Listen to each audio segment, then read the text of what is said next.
So I'd first like to start by saying thank you all for inviting me to come and talk to you today and to share this experience with each of you. I learned so much from all of you, sometimes even more than the physician and provider briefings at this point.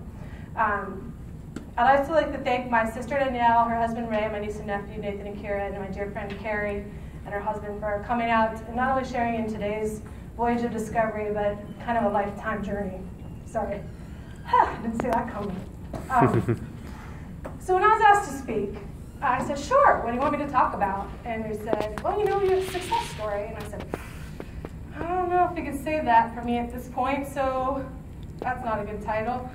She said, how about a story of hope? I said, well, I have some hope, obviously, but I'm kind of going in the wrong direction on the trend right now, so that's not going to work.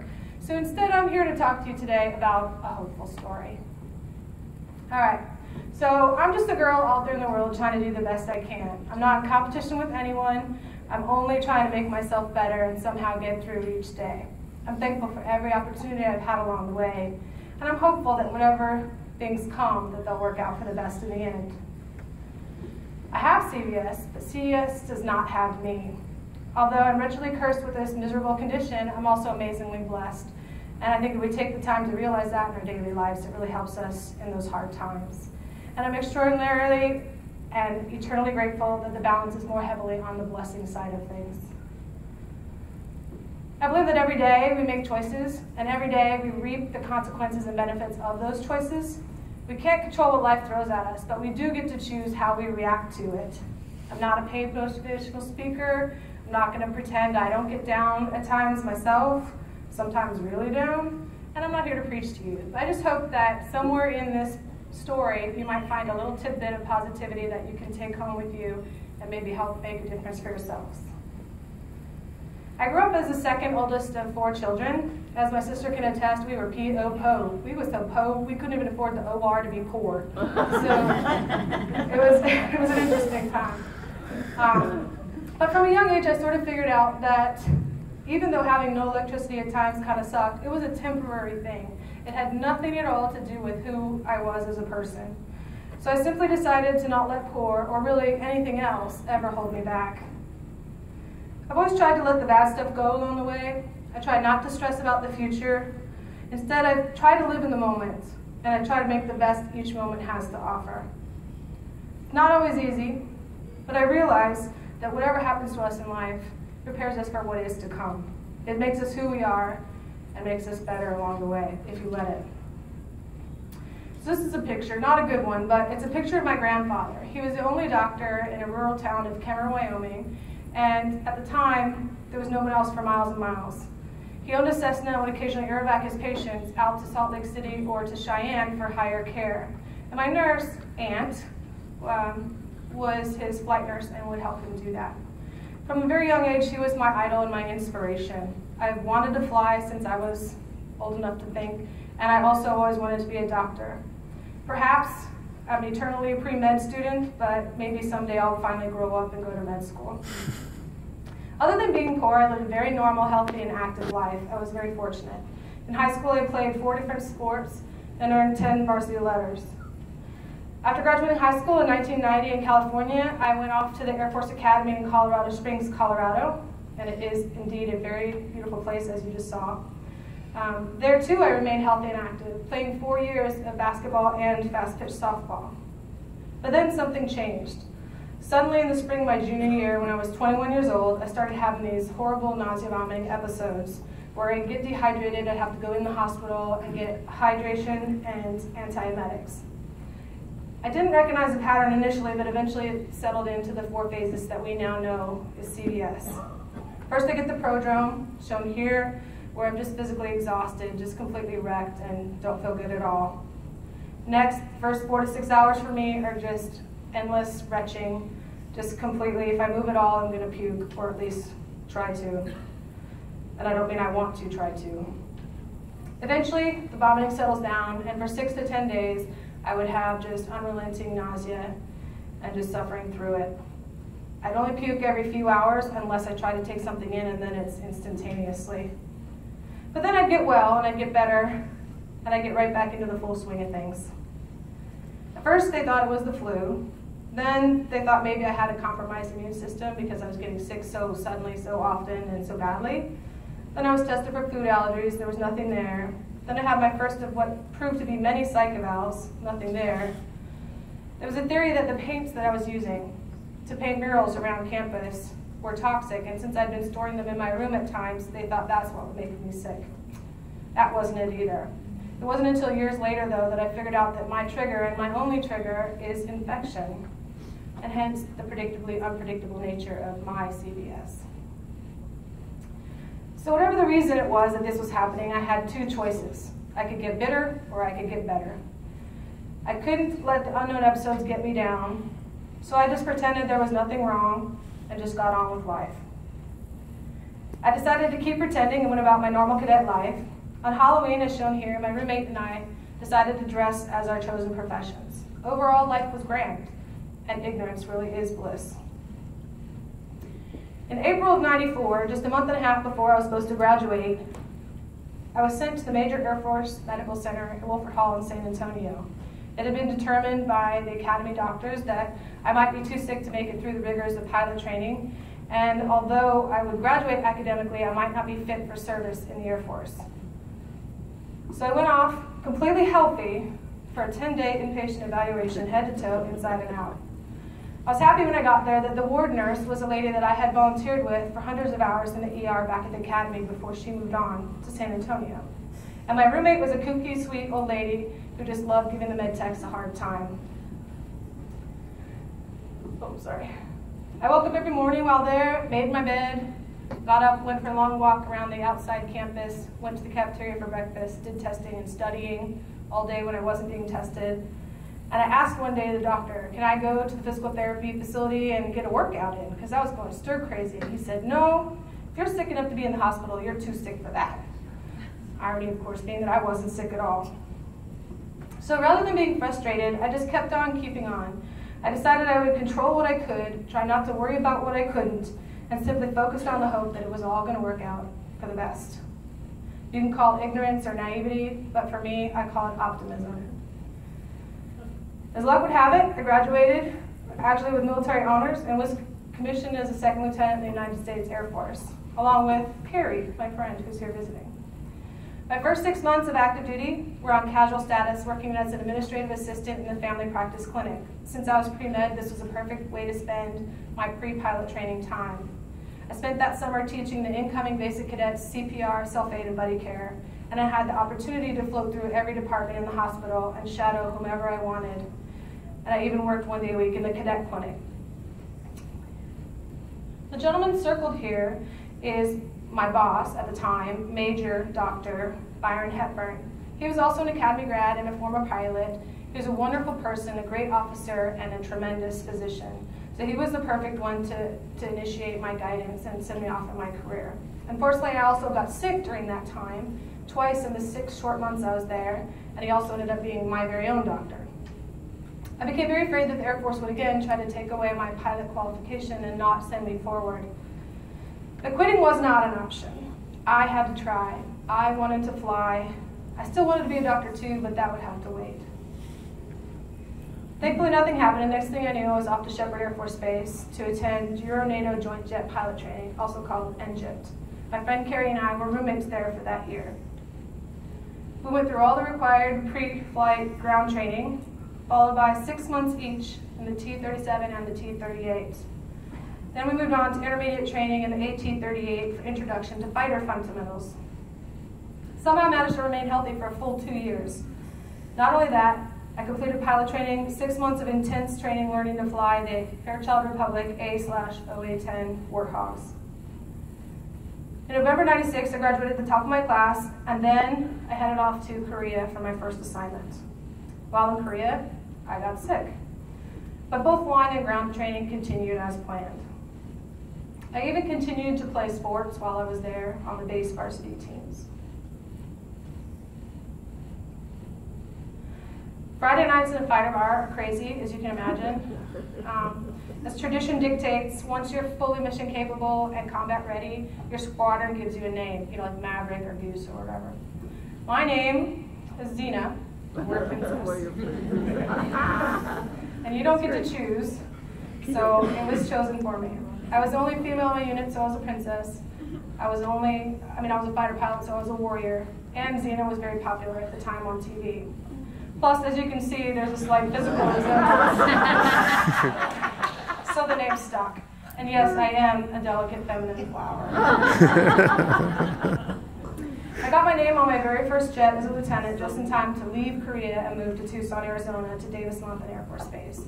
From there, I went on my very first combat deployment to Al Jaber Air Base, Kuwait, where we spent our time patrolling the no-fly zones of Iraq and the southern half. This was before the current everywhere conflict. While downrange, myself and 3 of my fellow A-10 pilots and Academy classmates were promoted from first lieutenant to captain, so we enjoyed a little fun on the side. The bombed-out shelter in the back here was actually destroyed during the Gulf War. When we returned from the deployment, I had the opportunity to become the narrator for Air Combat Command's A-10 demonstration team, and I spent the entire summer of 1999 traveling to air shows every single weekend all over the country while still maintaining combat readiness training during the week. It was a wonderful summer. Then, after 2 years stateside, I was sent right back to Korea. Most people see Korea or other certain places as bad assignments. I personally think that it's not where you are that matters, it's what you make of it. Korea, as it turns out, operationally, was probably the best place you can be. It's realistic training every single time you go out on the ground or in the air, and you train where you're going to fight, and you progress much more rapidly.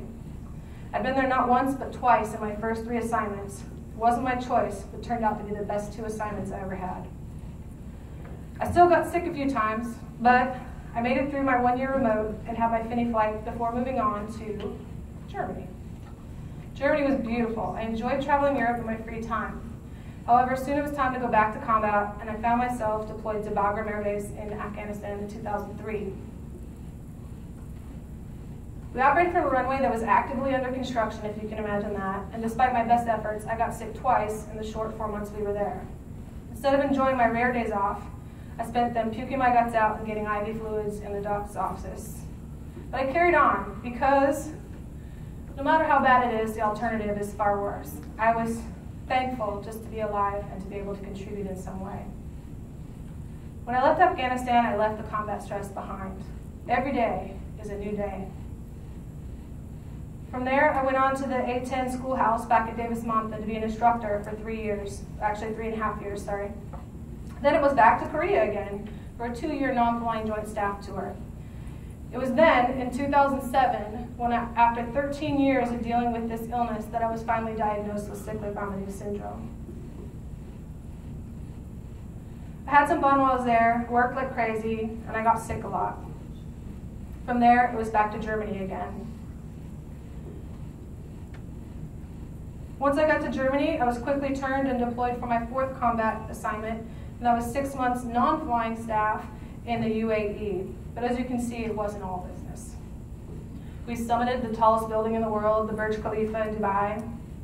We rode the fastest roller coaster at Ferrari World in Abu Dhabi.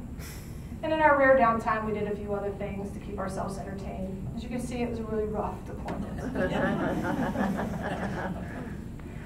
While I was deployed, I received orders to move again. This time, I had asked for the first time in my career, a non-flying assignment stateside so that I could start to prepare for what I had determined was my retirement assignment and then move on to medical school. But the Air Force had other plans. They decided to send me back to Shepherd to be an instructor in the T-38s, right where my flying career had begun 18 years earlier. But in June of 2012, things changed again. I had my first, what I call major or monster CVS episode, and it lasted 60+ days. This was my kitchen for a while as I was at home after being in the hospital for 3 weeks, where I was giving myself, I live alone, TPN 24 hours a day, plus a liter of fluids every day, plus a 30-minute infusion of protonics, all through a PICC line, and that's it. So after 10 days of that, I was scared and they pulled me into a rehab hospital to monitor me.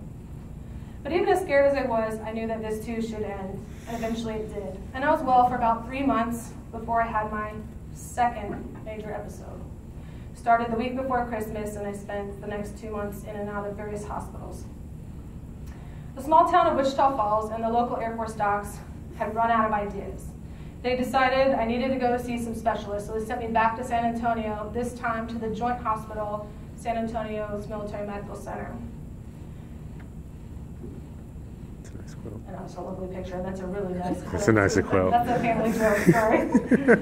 They were staying at the Fisher House when they came to visit, and there was a nice package or whatever for the wounded warriors, and they came in with a quilt, and I said, that's a really nice quilt, and it is now at my house. Okay, where was I? So after a week there, they came into my room and they said, there's nothing else we can do for you. We're out of ideas. We have nothing more to offer. CVS is definitely your affliction, but we're specialists, but we're generalist specialists. We recommend that you go see a specialist. But I wasn't freaked out then because I knew they existed and I remained hopeful. And so after a brief stop back at the rehab hospital in Wichita Falls, I was back to Wisconsin where I got to meet our very own Dr. Venkatesan.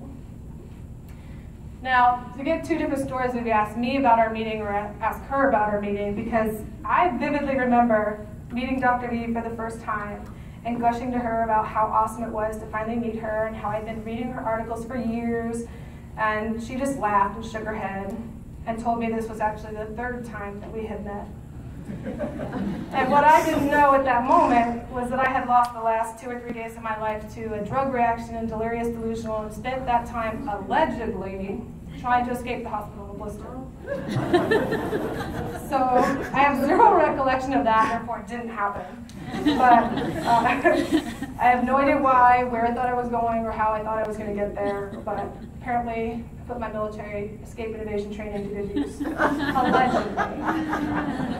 That's okay, just add it to the list of ever-growing things to laugh at yourself for and chalk it up to another character-building experience. While I was there in January, I got my first feeding tube. It was first a J tube, and now it's a GJ, which I still have. I don't use it all the time, only when I'm sick, but it's a constant daily reminder of the joys of CVS. When I went back to Texas, the Air Force decided that it was done with me and initiated medical evaluation board proceedings. Since they decided I was no longer fit to fly, and I had proved myself over the last several months to be an unreliable presence at work, they decided I should be medically retired from the Air Force. But my silly office mates kept me entertained, whether I was in the hospital or out, and they had goofy sunglasses for every occasion. Since they were getting rid of me, they also stopped tasking me with work. I had absolutely nothing to do, so I started making my own to-do lists.